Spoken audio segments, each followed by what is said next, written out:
The fundamental strategy in writing about literature is close reading, which means simply to observe the literary text at the word level as if through a microscope, in order to understand what the text says, what it means, and how it affects readers.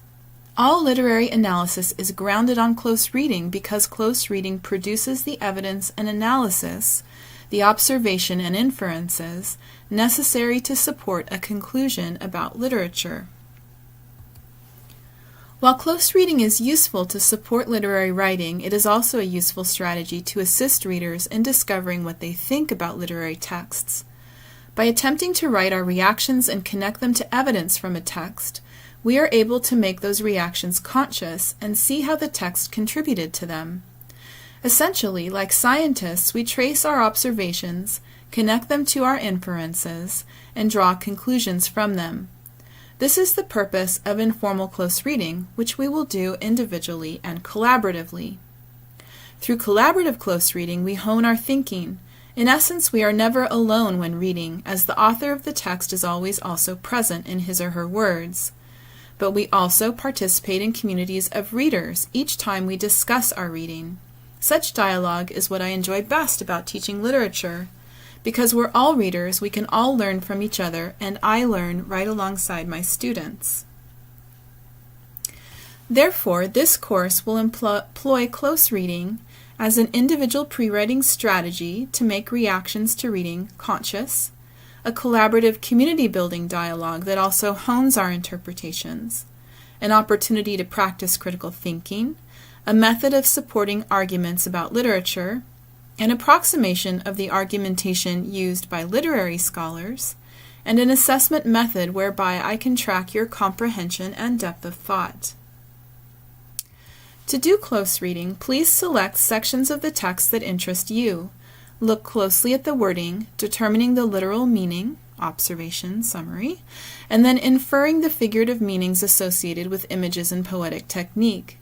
One strategy for close reading involves marking the text. Another involves completing a T-chart with wording from the passage in the left-hand column and your interpretation of that wording in the right. And here are some examples. Right, here's a marked text using the Word Embedded Comments feature. This can also be done with a PDF or a Google Doc. And here's a T-chart. Right, so you can see the wording from the poem is in the left-hand column, and the inference about the wording is in the right. Based on these inferences, draw conclusions about the meaning of the text and your own reaction to it. What does it mean, and how does it convey that meaning? Once you have some ideas about the meaning of the text, please build paragraphs around quotations used as evidence. And here's a little bit about how to do that. Right, you want to use the author's full name and the full title of the text the first time you mention it. After that, use the author's last name and an abbreviated version of the title. In mentioning peer ideas, feel free to use first names as we know one another. Then begin the paragraph with a reaction to the literature, something you're thinking about it. Often this will be an argument or a conclusion that you're drawing, and here's an example. In William Shakespeare's Richard III, Richard is depicted as a fascinating monster. Right? Then you can transition into evidence by mentioning the author and or the context of the quote. And again, here's an example. From the first lines of the play, Richard displays his cruelty, yet his motivations for that cruelty make him irresistible to watch. Right? And then we go into some quote from the soliloquy at the beginning of the play.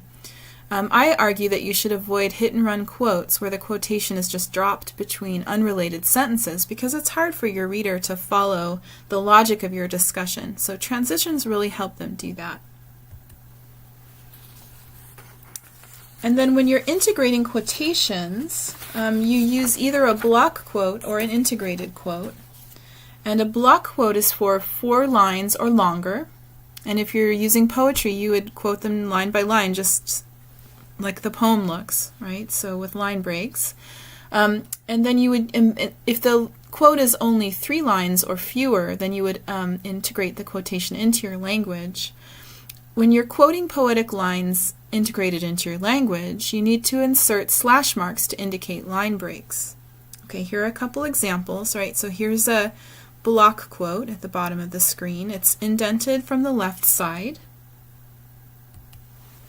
And here's an integrated quotation. And again, notice the slash mark between the lines. Following the evidence, present analysis of it that turns a microscope on the wording.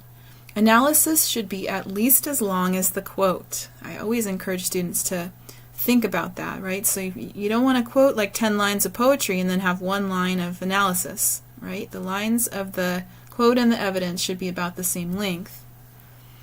Okay, and to analyze a quote, you want to summarize the quote, what's it saying, and follow the summary with interpretation of the wording, the tone, the literary technique, whatever seems to jump out at you as being important. Discuss the context of the quote and indicate how it connects to the section and the play as a whole. And discuss what makes it important and what you think about it. Remember, this is your paper and your opinion, so you want to use the first person I if needed. End the paragraph by connecting back to the first sentence. All right, and here's an example. I'm going to read it to you just again so you can kind of see the way it works. In this quote, Richard transitions from celebrating the victory of the House of York in reclaiming the British throne from the House of Lancaster into discussion of his own deformity and consequent unhappiness. The word but indicates his transition and situates him as an outsider compared with everyone else who is celebrating the victory. The quote itself is filled with images of things Richard cannot do. He cannot participate in sportive tricks, which suggests that he cannot relax in victory to the idle pursuits of the wealthy in peacetime. He cannot look into a mirror and adjust his outward appearance until the mirror, the amorous looking-glass, loves him, which it won't, right, he thinks. Nor can he walk proudly before a woman whose love he might seek and feel confident of being loved in return. The words wanton ambling nymph convey a negative tone that indicates Richard does not trust women to be constant in attention to him. They are wanton or free with their sexual favors.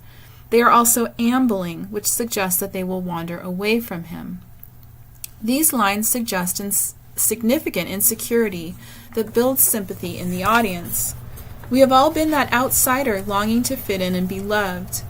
The fact that Richard in the same soliloquy goes on to outline his criminal response to his situation does not undermine that sympathy. Our sympathy forces us to watch Richard's crimes with a fascination built on our deepest fears of our own capabilities. Richard is the monster that lives inside all of us. We need to recognize that potential in ourselves in order to control it. Right, so notice that the discussion transitions from reference to particular wording into my own interpretation of the quote as a whole. So it's my opinion based on evidence from the text. The paragraph structure for presenting close reading begins with argument, presents evidence, summarizes that evidence, and ends with analysis.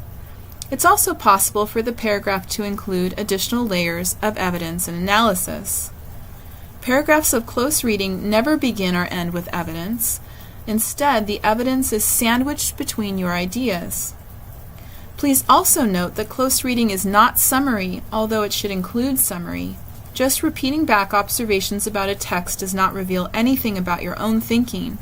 Close reading needs to demonstrate what you infer from a text, how you make meaning of it.